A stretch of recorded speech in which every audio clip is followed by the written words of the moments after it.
Hello, fellow peasants. Tonight I'll be reviewing Thanksgiving.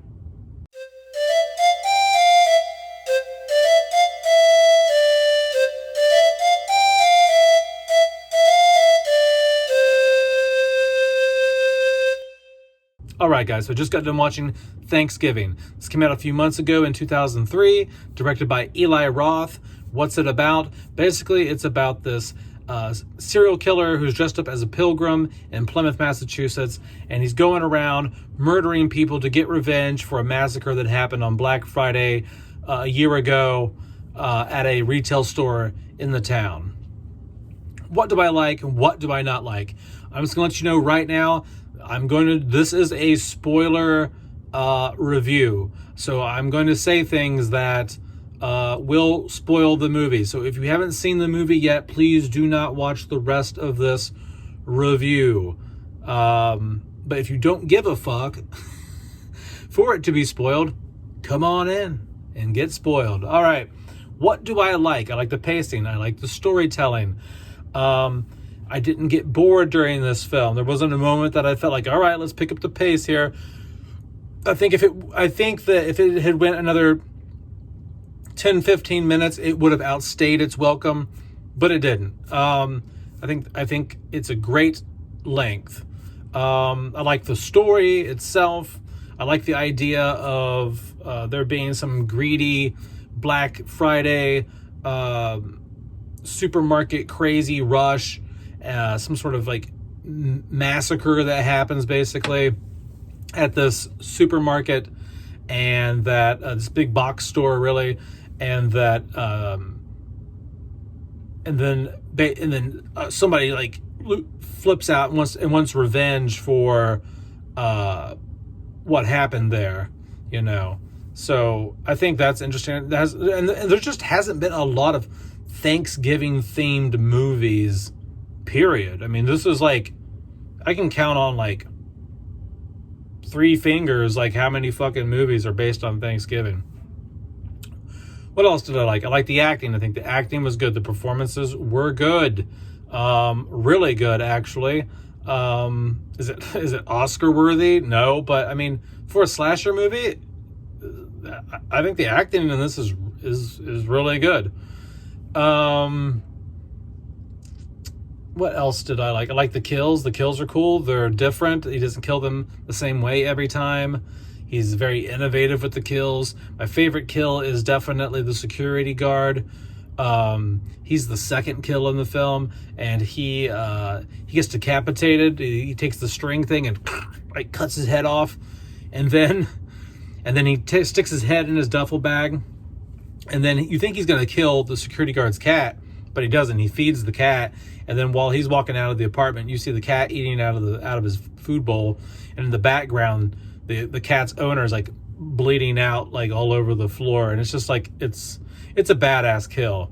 I will say this: if you haven't seen the movie and you're watching this video anyway, this is a hard R film.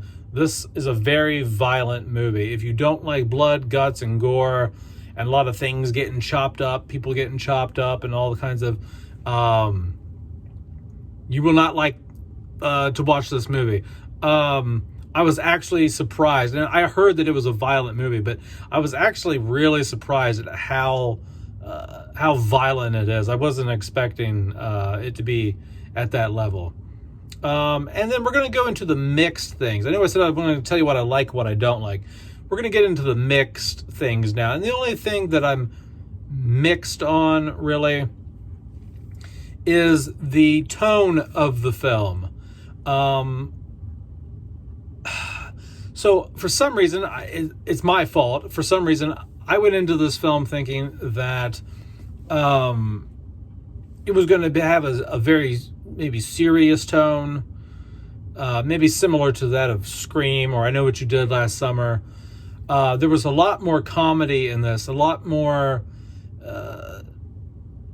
just a very comedic vibe, and that I felt was good in some places. And some places I'm like, oh, this is a moment where it could be scarier if you weren't throwing that in here, you know. All in all, though, I mean, towards the end of the film, it does give you more of the serious tones and serious vibes as it goes on.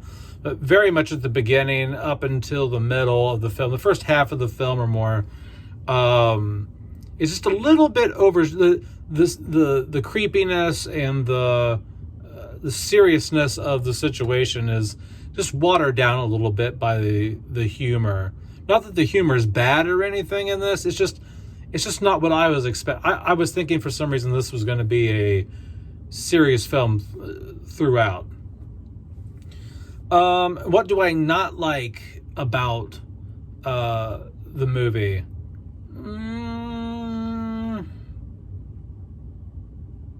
There's not a whole lot to not like, really. It's a really good movie. It's really fucking good. And I'm struggling to think of something. I would say probably about the only thing I don't like about this movie is the ending. I don't like how they leave it open to whether or not the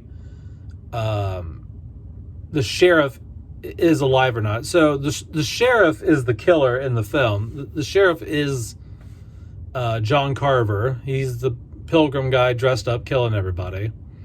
And so it's revealed to you at the end that the sheriff is the killer. And the reason he's killing people is because his wife and his pregnant wife got murdered at that big box store massacre. And so he blames the CEO of the store and all his kids and his friends and their so he blames the main cast for her death because they didn't hire enough security and they didn't blah blah blah blah. I like the motive. I like the fact that the sheriff's the killer. I like John Carver as a killer. But at the end, just let him die. And here's why. Don't try to pull some Michael Myers shit. I know what they did. They left this open to potentially have a sequel or something. But this isn't a Michael Myers situation. Like, this guy was just a regular sheriff. He didn't have a supernatural mystique like Michael Myers, where you can kind of explain how he keeps coming back or how he didn't die in the fire. But this dude literally, like, the sheriff blows up at the end. He's burning. And then at the very end, like, the EMTs or whoever, or the fire people are like, man, we checked everywhere. Ain't nothing left. No one could have survived that fire. And so I'm like, God damn it. Like, what? I thought they were going to do it. And then they did. It's like he was just a regular sheriff that just wanted revenge for his wife and baby getting killed. It was.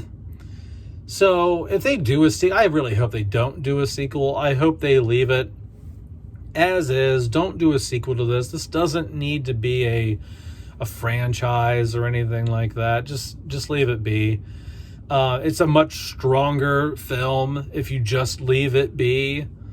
Because quite frankly, if they bring him back, it's fucking bullshit.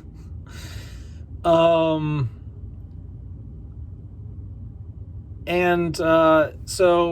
I'm done with what I like, what I don't like. Now let's discuss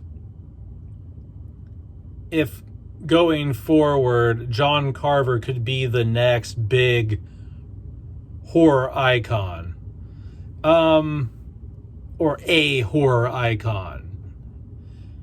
No, I don't think so. As good as the kills were, I don't think that this is going to be iconic, but I could be wrong. People could start wearing John Carver masks and dressing like a pilgrim for Halloween every year, and it gets some sort of cult status or something like that in the future. Only time will tell, but I don't see this getting up there with Jason and Freddy and Michael, mostly due to the fact that this doesn't have much sequel power. Especially the way that they did it. Like, if they wouldn't have blown his ass up at the end, it would have been one thing. Like if the sheriff just would have snuck out the back and he's been gone for a while, then you could bring him back. You know what I mean? Like, then that makes sense. You know what I mean? Like, not that I would want a sequel. I don't want a sequel, but if you're gonna do it, they should have not blown his ass up at the end, because he was just a regular dude. There's really no explanation of how he would have survived that. So I don't think for this to be a franchise, it has to do two things. Either they keep bringing back that sheriff somehow, supernaturally, or they move different towns, or the town keeps getting tortured and harassed by a different person who dons the John Carver outfit after repeated sequels. You know, similar to Scream. Like, will John Carver be the next Ghostface? I don't know. I don't see that happening. I don't think this film just has not amassed the following and the reputation that the first Scream did. It didn't really break any boundaries, and I like when Scream came out. Scream, like, people who didn't even really like horror films would watch Scream, right? Like, because it was just that level of popularity that people are like, I gotta watch this. I don't think Thanksgiving has amassed that widespread of an audience that it will make John Carver the next icon or AI icon in the horror world. But all in all, I really enjoyed this film. I liked it more than I thought I did. I mean, I anticipated that I would like this, but I liked it a lot more than I thought I would, honestly. The only nitpick I have really is just how they left it up open for him to have survived at the end, and some of the comedy that's in here. So if I'm going to rate Thanksgiving on a 1 to 10, I would say I'd give it a strong 8 out of 10. I really enjoyed watching this tonight. It would probably be a 9.5 or a 10 out of 10 in my opinion, in terms of slashers, if they would have cut down a bit on the humor. There was just moments where it was just a little too over the top, and it took away from the scariness of the moment. But all in all, guys, really dug it. Fantastic. I'm glad I finally got to check it out. Let me know down in the comments below what you guys think of Thanksgiving. Do you love it? Do you hate it? Have you not seen it yet? Did I spoil the fuck out of you? Did I spoil the fuck out of this movie for you because you kept watching even though I told you not to? All right. Have a good one, peasants. Peace out. Bye-bye.